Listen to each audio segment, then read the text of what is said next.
नमस्कार, आप देख रहे हैं भारत एक्सप्रेस और मैं हूं आपके साथ रोमा हैदर। देश में फ्यूल का भविष्य तेजी से बदल रहा है। अभी तक E20 पेट्रोल को लेकर बहस खत्म भी नहीं हुई थी कि अब सरकार अगले बड़े कदम की तैयारी में जुट गई है।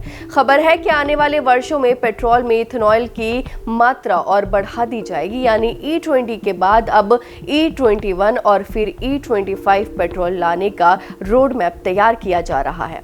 लेकिन सबसे बड़ा सवाल यही है कि क्या इससे पेट्रोल सस्ता होगा, क्या आपकी गाड़ी का माइलेज और घटेगा और क्या पुरानी गाड़ियों पर इसका असर पड़ेगा, या फिर इस बार सरकार पहले से बेहतर तैयारियों के साथ आगे बढ़ रही है। आइए समझते हैं क्या है पूरा मामला।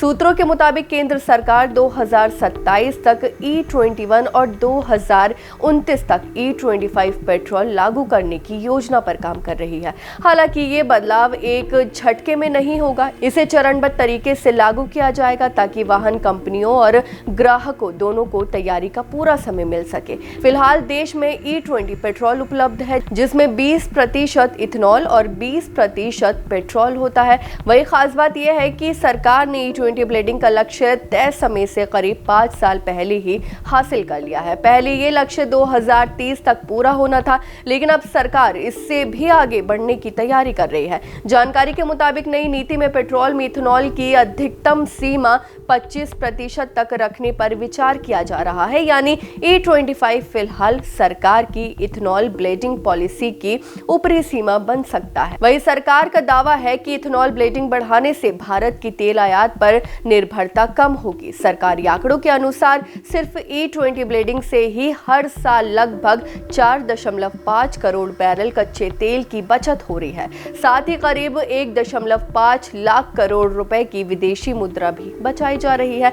सरकार का यह भी मानना है कि E21 और E25 लागू होने पर देश की ऊर्जा सुरक्षा और मजबूत होगी। लेकिन कहानी का दूसरा पहलू भी है। देश भर में कई वाहन मालिक E20 पेट्रोल को लेकर शिकायतें कर रहे हैं। सोशल मीडिया पर ऐसे कई वीडियो और पोस्ट वायरल हो रहे हैं जिनमें लोग माइलेज कम होने, इंजन के कुछ पार्ट्स पर असर पड़ने और मेंटेनेंस खर्च बढ़ने का दावा कर रहे हैं। खासकर पुरानी गाड़ियों के मालिकों के बीच इस फ्यूल को लेकर चिंता ज्यादा देखने को मिल रही है। हालांकि सरकार और ऑटोमोबाइल कंपनियां इन आशंकाओं को ज्यादा तवज्जो नहीं देती। हाल ही में सरकार ने देश के प्रमुख वाहन कंपनियों के साथ बैठक की थी, जिसमें बजाज ऑटो और TVS जैसी कंपनियों ने इथेनॉल ब्लेंडिंग के फायदे गिनाने और इससे भविष्य का बेहतर विकल्प बताया।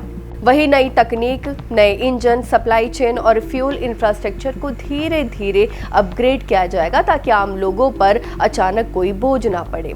अब देखना दिलचस्प होगा कि E20 के बाद E21 और E25 देश को तेल आयात से राहत दिलाती है या फिर आम वाहन मालिकों की नई परेशानियों की वजह बनती है, क्योंकि फ्यूल बदल रहा है और उसके साथ बदलने वाली है भारत की ऑटोमोबाइल दुनिया भी। आपको क्या लगता है, हमें कमेंट करके जरूर बताएं। फिलहाल इस खबर में बस इतना ही, और ऐसी ही तमाम खबरों को देखने के लिए देखते रहिए भारत एक्सप्रेस।